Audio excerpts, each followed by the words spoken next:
Thank you guys. We feel super honored. Just plugging away in rooms, trying to get these things together. You don't imagine that people want to sit still and hear about the plugging away and where you're headed. So Greg and I thought that we would sort of start by talking about how the evolution of what brought each of us here, given that we're both from historically marginalized communities in Oakland and the Bay Area. And so, as you know, I'm Noni Session, and I'm third generation West Oakland. My grandparents came to Oakland for economic opportunity in the 40s. My grandmother came to be a nurse, and my grandfather came to work on the railroad.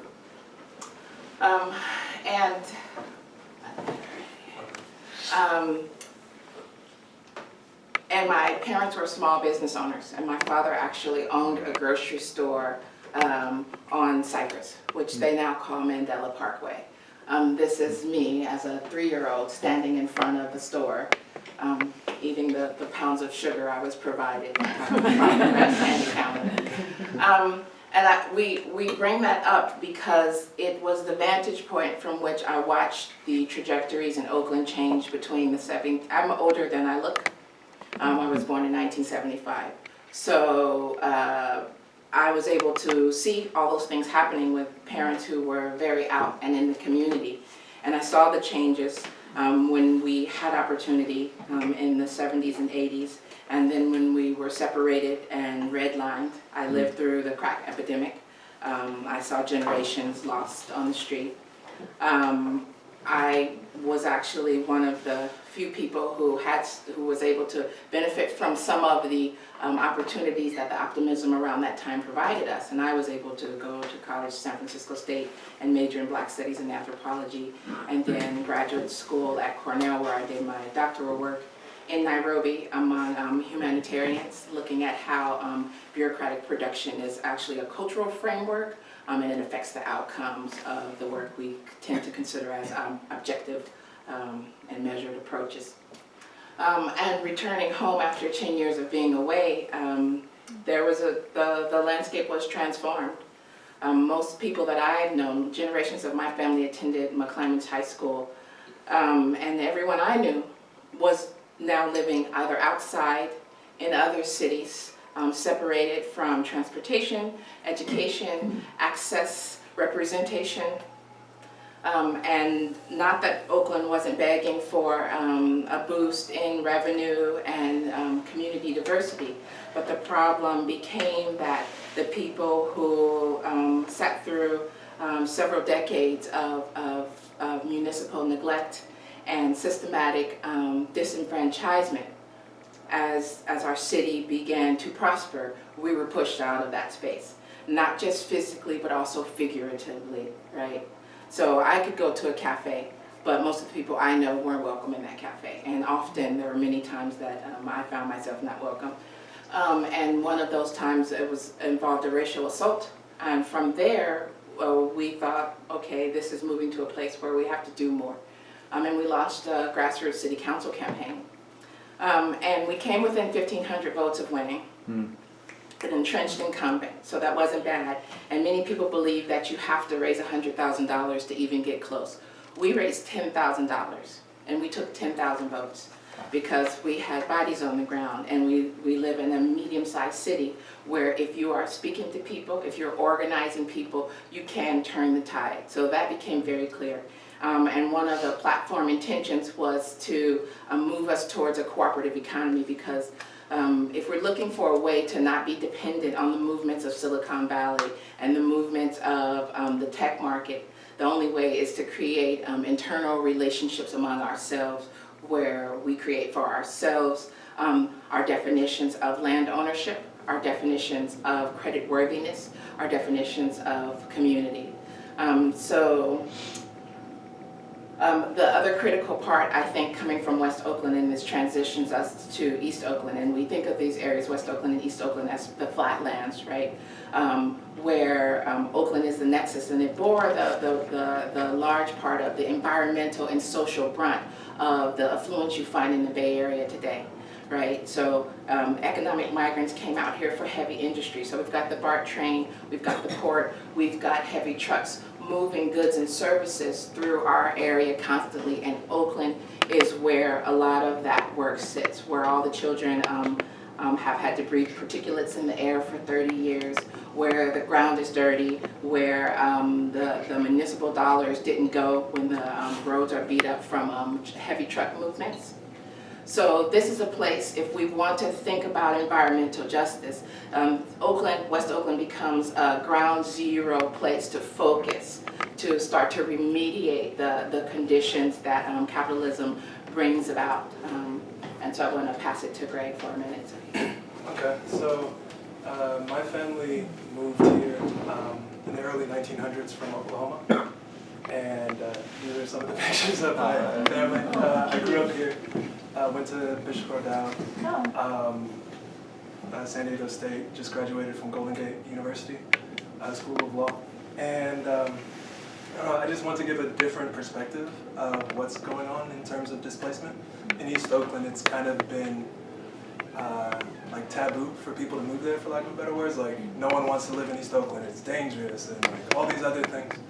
And yeah, ever since I came back from San Diego State in 2011, significantly different, similar to Noni. I left, and the city had like the #1 murder rate. Like, no one wanted to be here. I come back, it's #1 on the New York Times, like place to go on vacation.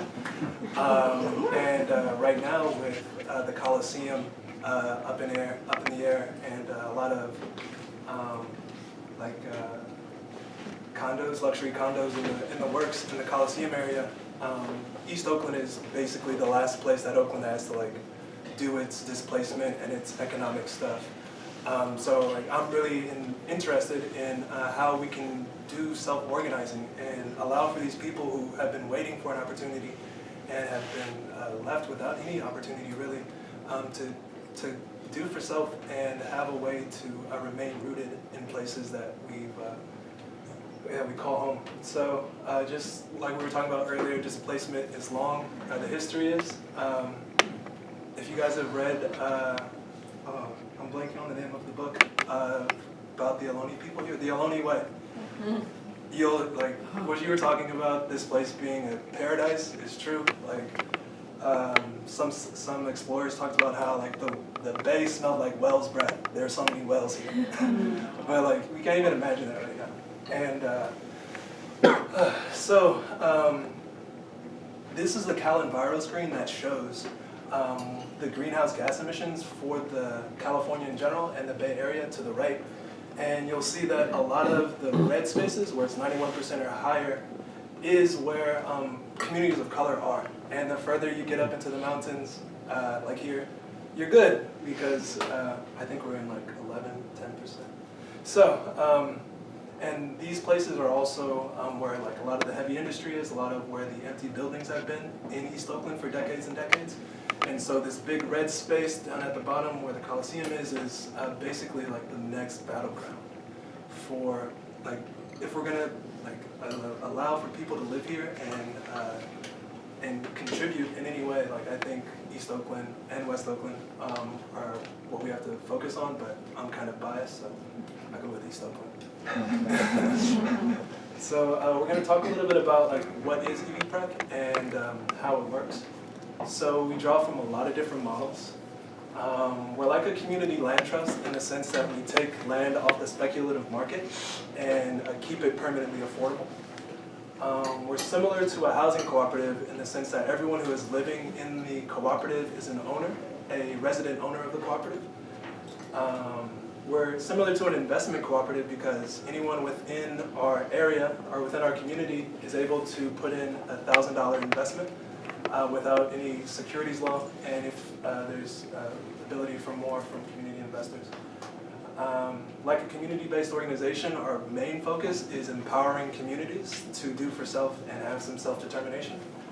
And like a worker cooperative, everyone within PREC, once it's fully formed, will be a worker owner of the business, as well as sharing like responsibilities with everyone I just named. So that means several things. That this is work that is really movement-based. It's meant to organize communities that might not necessarily be activated for different reasons, particularly around livelihood and the need to survive, as opposed to focus on consolidating power for underserved communities. The model, both internally and in terms of us wanting to scale the same internal model out to each organization that we act as an umbrella for, as we're looking to build in participatory and democratic principles into the mission statement, into the policy and procedure, so that these organizations are sustainable. Our experience is without that, that participatory work, that buy-in work, organizations don't live a long life, especially grassroots organizations. It's a means to getting out of this cycle we have found ourselves in that about every 30 to 50 years there is community revival and community capturing back space and legitimacy, and then we cycle out around 30 to 50 years and those communities are dispossessed again and again. You can see it not just in Black communities, not just in Native communities, in underserved communities in general. So one of the critical pillars of our model is to take it permanently off of the speculative market. And what that means is permanent community control, because people with land are people who can leverage power. And the final part that we believe makes it particularly powerful is that it's community owned. So we're not just packaging the model of individual ownership and splitting the risk between individuals. We're bringing in aggregate communities who are invested in a particular vision to own that vision together, while they radically allow people who need the housing to live in the housing at affordable rates. Okay, so the model works by getting the people at the top, the investor owners, the impact investor lenders, and the banks and CFIs to give us capital so that we can acquire properties.